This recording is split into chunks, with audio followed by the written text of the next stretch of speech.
I know a lot of things factor into that. Obviously, story, characters, progression, the world, the gameplay loop. Uh, those are all part of it. But in the end, it's really just about how much fun I had playing the game. And the description that I gave earlier was if I finish the game and I'm like, oh man, I just want more. Why is it over? Or if I finish the game and I'm like, if they release a sequel, I am buying that sight unseen. You just tell me the name, I'll give you my money. For me, that's the kind of game that's going to be a contender for game of the year. And if I'm being honest with myself, it was actually a pretty easy choice this year for me. So, Okay.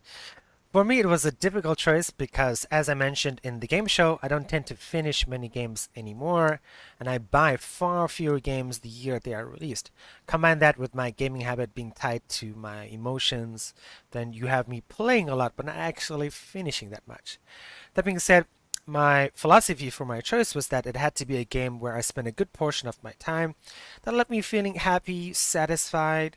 It didn't have to be a perfect game, but a game that was worthy of not just me, but anyone new who wanted to play it. all right. And thanks for clarification, Korean, because with that, we're going to get into the show. So, we're going to do this a little differently. Korean doesn't know what my game of the year is, although I'm pretty sure he actually does. But I haven't told him officially, and we're going to invite our audience to play along and see if they can guess what our individual game of the year is. So mine's probably going to give it away like in the first 20 seconds. So it is a PS4 game and it was released this July. So I don't actually have too much history with this game myself, but because it is a new IP, but I was inspired to play it because I have played other similar games that were kind of in the same vein that I absolutely loved. And knowing that this was going to be in that same vein, I was just kind of like, okay, you know what? I'm going to have to give this a try. And those are games like Assassin's Creed, Horizon Zero Dawn, The Witcher, Tenchu, that sort of thing. So just that kind of action adventure, third person running around, that sort of thing. So when I saw that this game was coming out, I was like, absolutely, I'm going to have to play this one. And the reason I decided to get it was mostly Horizon Zero Dawn, but to a lesser extent, also Infamous, which is probably going to give you a big hint right there because it is made by the same guys that made Infamous. And I really enjoyed Infamous when I played it. And so because of that, I was like, all right, you know what? These guys are probably going to do a good job on this one too. Uh, so basically it is I was thinking going into it that it was going to be kind of a Tenchu stealth assassin style game, kind of or a Metal Gear Solid, don't get caught. If you do, it's going to be a big deal, so you definitely have to stealth your way through it. But I was actually quite surprised that I ended up not stealthing my way through a good chunk of the game.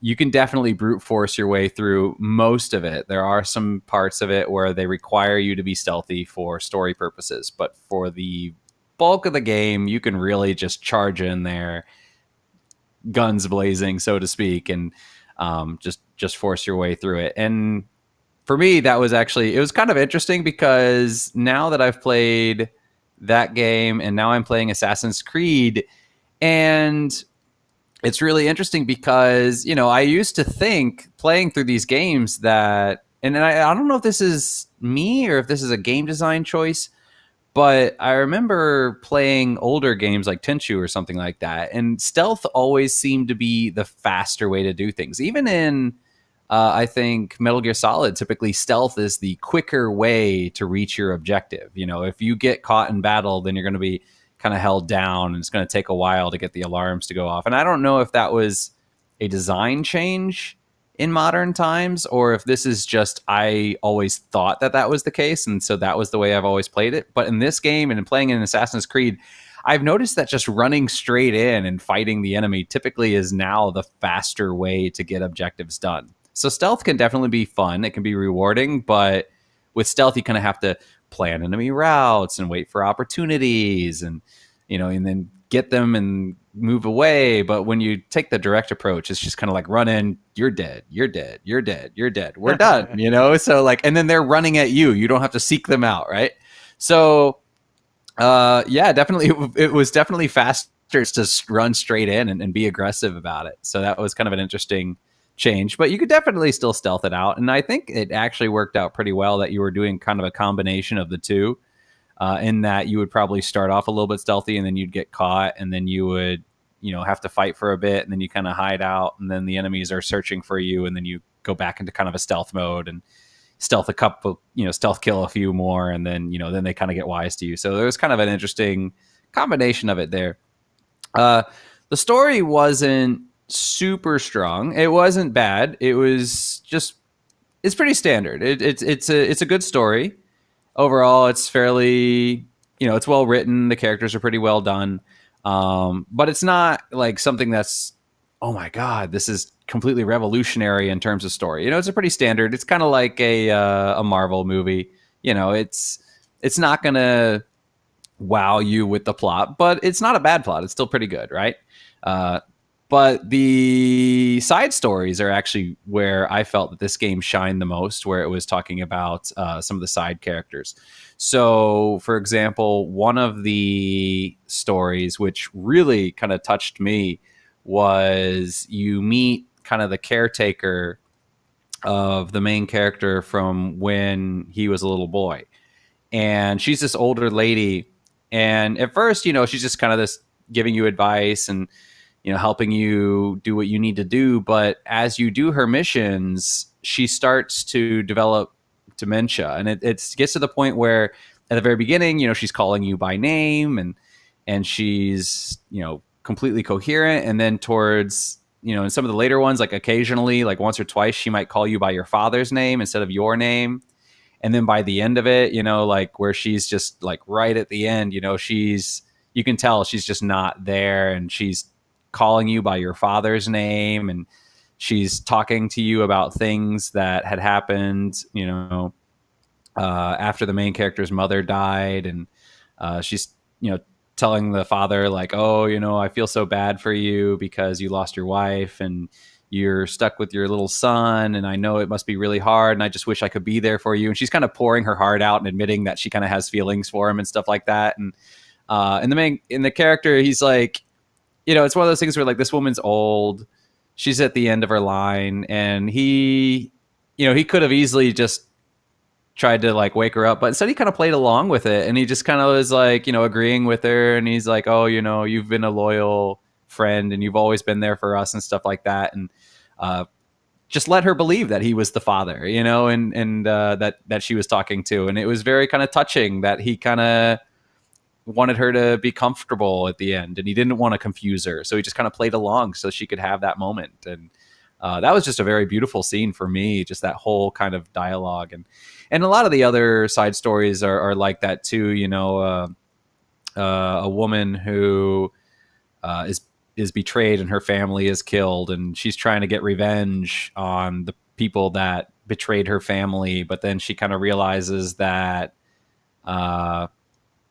things that she thought were okay were actually a lot of the people. Like, for instance, there was a poor woman who basically was a peasant that they took in and they took good care of her and whatever. But from her perspective, she was always a servant. She was never, from the noble woman's perspective, like, oh, we took you in, we gave you food, we gave you a house, you should be grateful. You would have been starving, you would have been alone. But then from this other woman's perspective, it's like, I was always a servant. I was never, a person. I was always, I wasn't free to do what I wanted to and that sort of thing. So it was really good that it kind of showed these different perspectives of different characters and whatnot. So I think the side stories were really where the story shined for me. And yeah, it wasn't too many twists or turns. It was pretty straightforward. There wasn't any kind of like big reveal that there often are in these games now. I feel like a lot of people want to do that M. Night Shyamalan kind of like, oh, the bad guy was actually this person, or something like that. But they didn't do anything like that. It was pretty straightforward. But the combat was really where this shined. Most games do not have this depth of combat. It really was, there's parrying, there's dodging, there's different stances, it's just really, really well done. And I could just sit there and be like, Just give me a game where it's just lines of enemies and I'll fight one and I'll fight the next one and I'll fight the next one. That's all I'm going to do. And I would still enjoy it because it was just really, really, really well done. And also, one thing that I really, really enjoyed was that they did tack on a multiplayer mode at the end. Every game has to have multiplayer these days, right? But they did a really good job with it, and it was really, really fun. And it was just kind of a way to explore newer things. Now, some of the things that were really, really good about it that I really enjoyed was obviously the combat was really, really good. There were always multiple approaches to achieving your goals.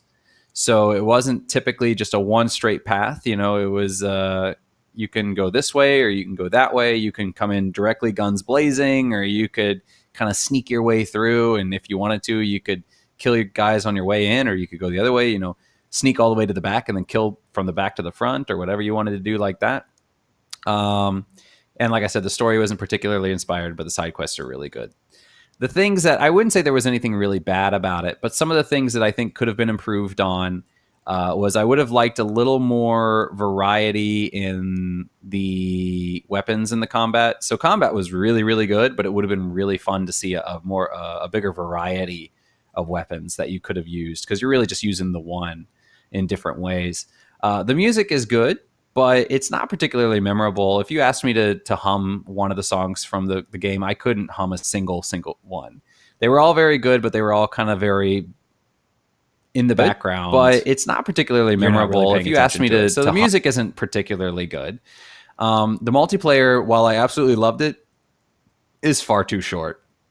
It's really just kind of I feel that what they really should do is make a new multiplayer game that just focuses on the multiplayer of this. I would instantly buy that if they did it. But if they fleshed out the multiplayer into its own full game, I would be 100% on it. And the other thing that I really didn't like was the controls that they used in the main game and the controls that they used in multiplayer were actually slightly different. So the way you could access, because multiplayer basically is one aspect of the main character from the game. So one might be like focused on his ranged abilities. One might be focused on kind of his tankiness. One will focus on his stealth. So because of that, they didn't have, the main character has to have access to a whole bunch of abilities, whereas in multiplayer, they don't have to have access to quite so many abilities. And because of that, they were able to kind of simplify the controls. But going back after the fact, I was kind of like, oh, they actually could have used a lot of those same controls for the main character, which actually would have been, in my opinion, simpler to use, but they didn't do that. So I would have liked to have the controls to be a little more consistent between the two, because sometimes it was a bit jarring where I would go through and, for example, in multiplayer, if you want to use certain abilities, you have to hold down R1 and then you can click, square, triangle, circle, or X, and it'll use that ability. Whereas in the main game, you would have to hold down R2 and then with the left analog stick, select which ability, and then you'd hit R1 and it would immediately use that ability. And I would have just preferred if it was just hold down R1 and click a second button, because I feel like that would have been a lot easier for me than having to kind of navigate a menu, select the right one, then go back and press R1. So I feel like they actually refined the controls for multiplayer, but then they didn't give you the option to use those controls in the main game, and I really wish they kind of had. So why this is a game of the year game for me is because everything just blends together in a way that is exceptionally polished. I mean, like I said, this isn't really offering anything new, but it just does everything so well and blends them together so well that I just think it really just absolutely deserves it. And for what it's worth, it actually won Player's Choice in the Game of the Year awards. So I am not the only person that feels this way. It did not win the Game of the Year, but the players only account for 10% of the vote for the Game of the Year, and the other 90% belongs to the professional critics. So we the players actually, by a pretty large margin, if I remember correctly, voted for this game, but it still lost because the critics outweighed us or whatever.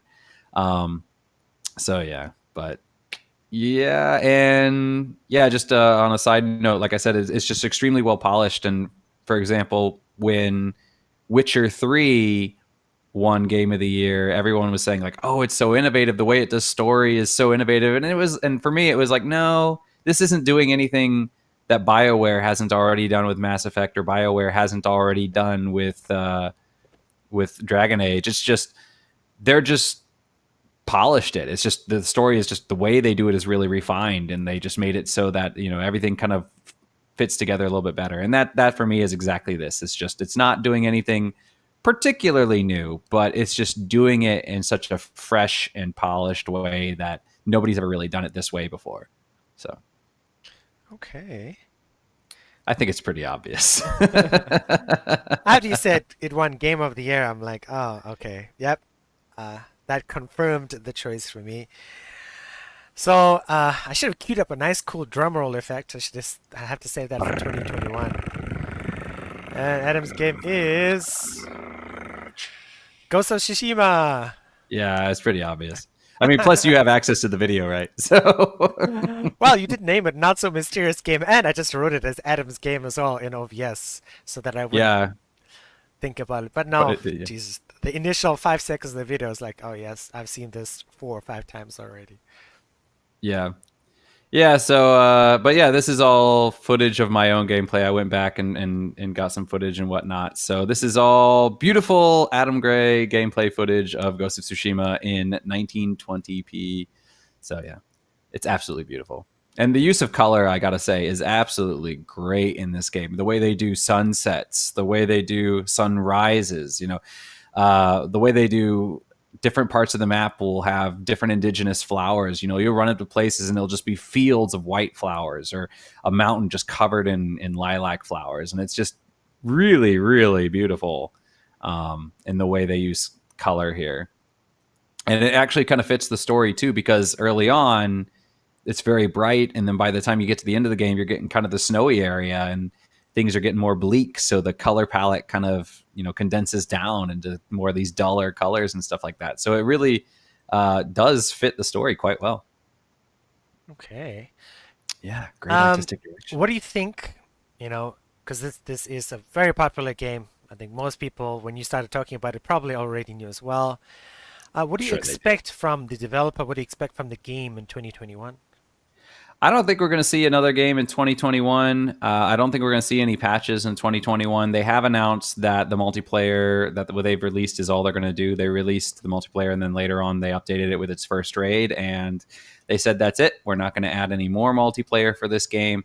So unfortunately, I think this game is officially done. So I don't think we're going to be seeing any more patches and stuff like that. Now, we might see some patches that make it kind of a PS5 version of it. So we might see something like that adds maybe 60 frames per second or that sort of thing. But I don't think we're going to see too much in terms of the game itself. But that said, after the success of Ghost of Tsushima, because it did do so well, Sucker Punch did go ahead and apparently they were looking for someone to fill a job position for a person who was quite familiar with Japanese history because they want to turn this into a franchise and they are already thinking about what game they want to do next. And they do want to represent, at least in some capacity, real events that actually happened in history. So in this case, it is the Mongolian invasion of Tsushima, which ultimately ended up failing. And then they actually had a second invasion later on. So, all the characters are fictional, but the events or the event itself, the overarching plot event is true. I think even the bad guy is real. I think he was actually a person as well.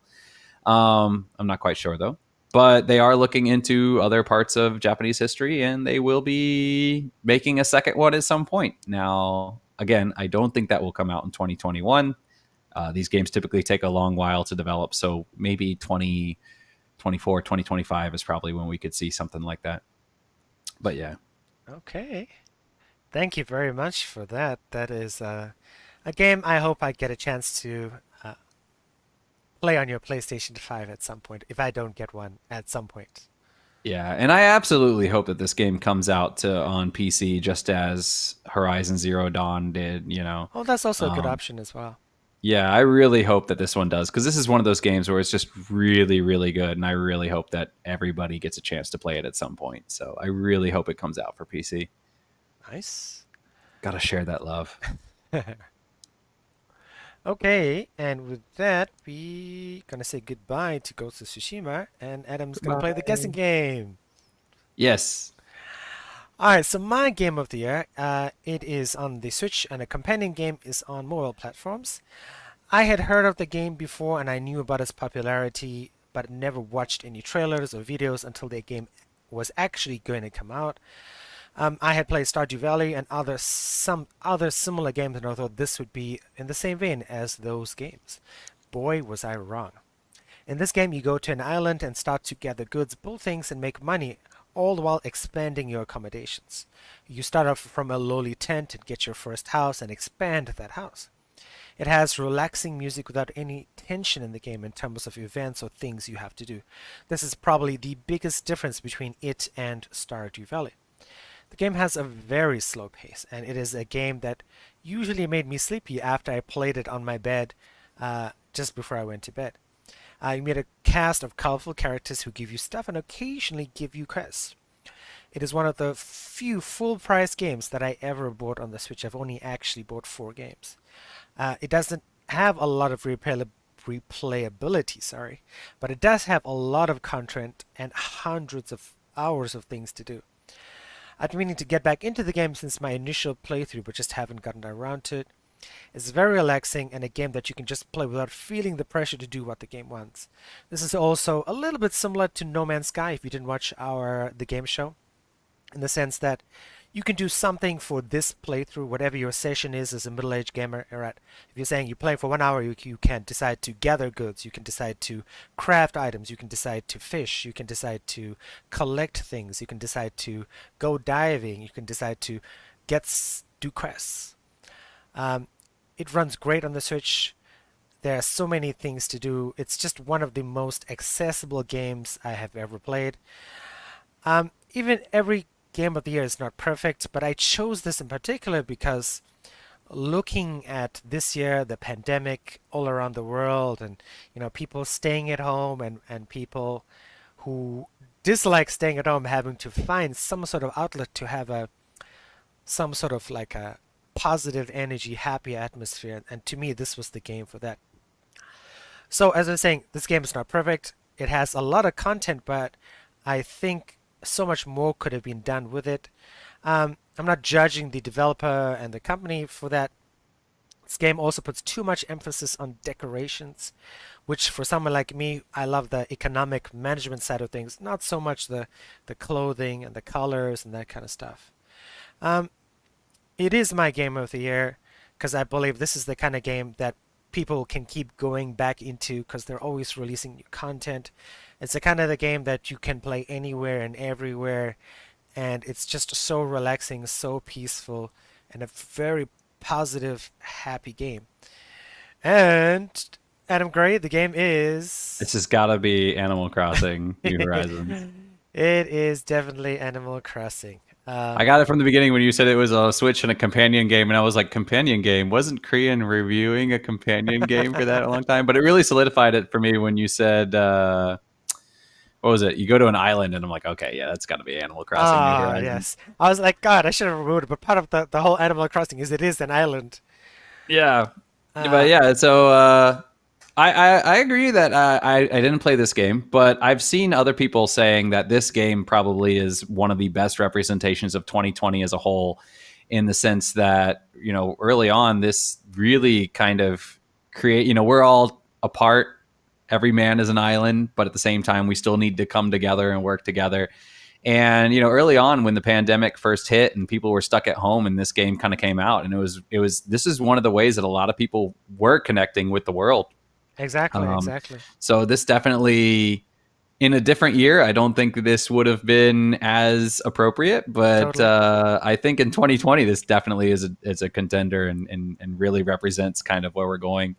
Among Us and Fall Guys are also probably great examples of games that bring people together in 2020, because we didn't have the opportunity. I mean, obviously us in Taiwan, we don't have this issue, but around the world, other people are having this issue. I also love the fact that this game is been strangely political this year, which is this has been a Yes, very political year, and Animal Crossing is no exception. I mean, what was it? Even the president of Taiwan has her account, and they made an announcement because in China, some people were using they were creating free Hong Kong flags in Animal Crossing, and so exactly. China banned it, and the president of Taiwan's character came out and posted in the game saying like, "We allow you to have freedom and do whatever you want."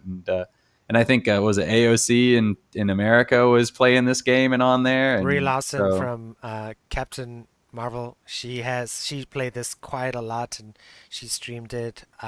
President-elect Joe Biden was on there with his own island.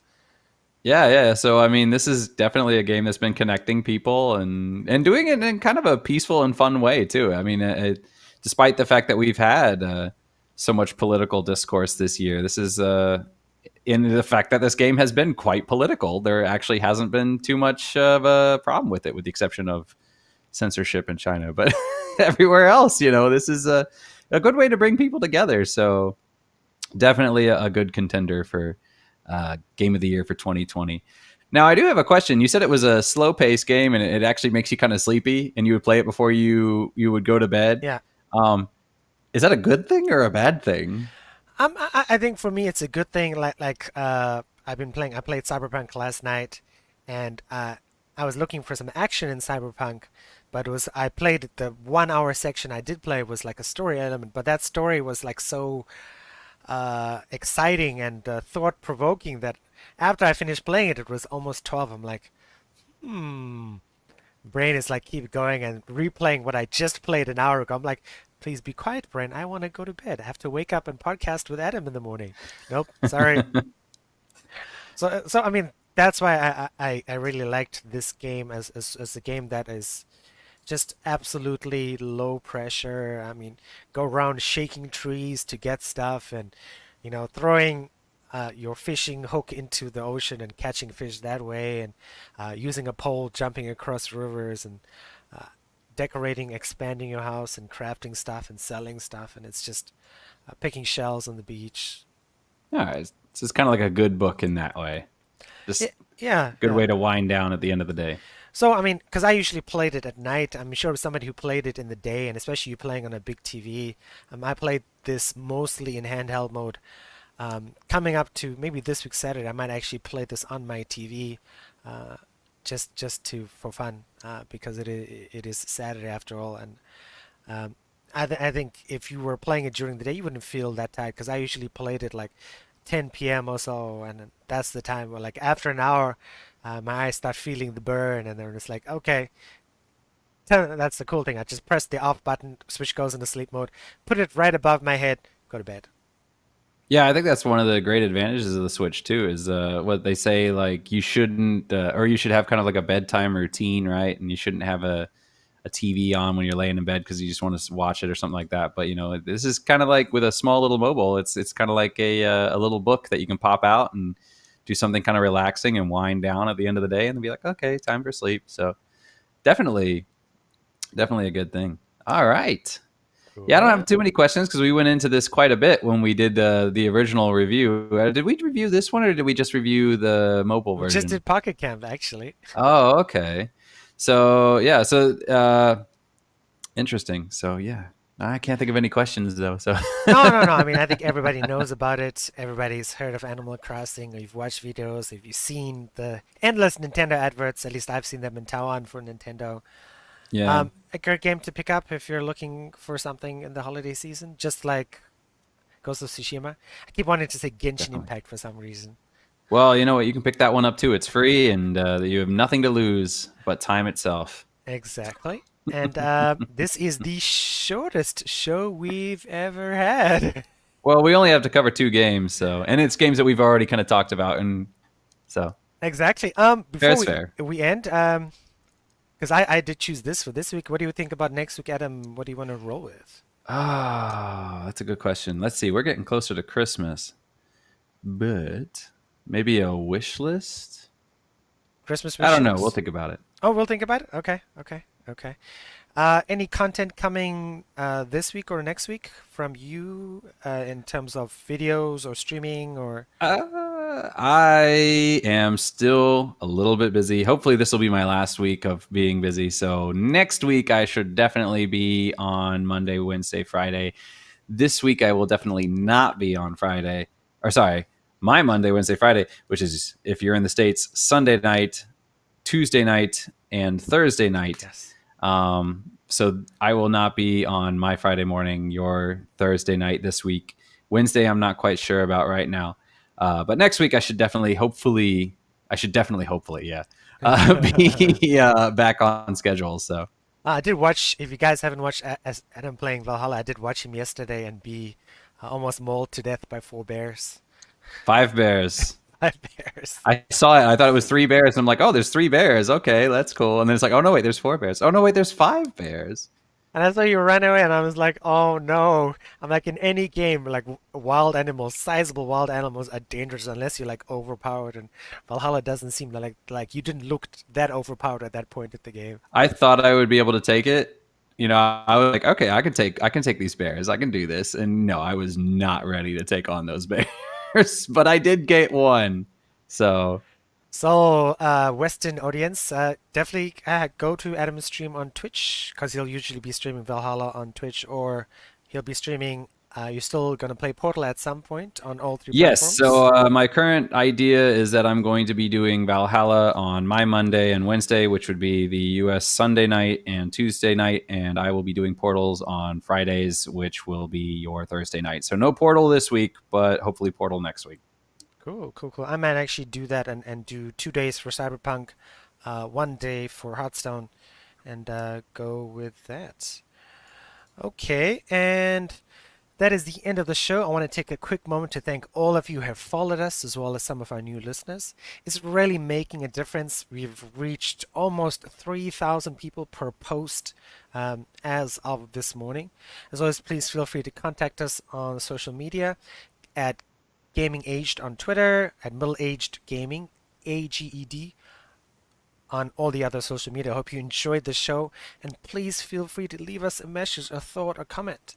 Please keep an eye out for the podcast during the week. We'd love to get some feedback on those as well. And we are trying to improve the visibility of our content. So give us those thumbs ups on YouTube videos and follow us on Facebook. These are all very, very important. And if you like what we do or know someone who might like it, please forward this as well as some of our other videos. We want to build a great media platform for gamers. So please give us any feedback and any views that you can. We greatly appreciate everything you guys do for us. Cool, cool, cool. And with that and my horrible nose, we will bid you goodbye and see you guys next week, Tuesday, See or you whatever later. Adam decides. Yes. All right, goodbye.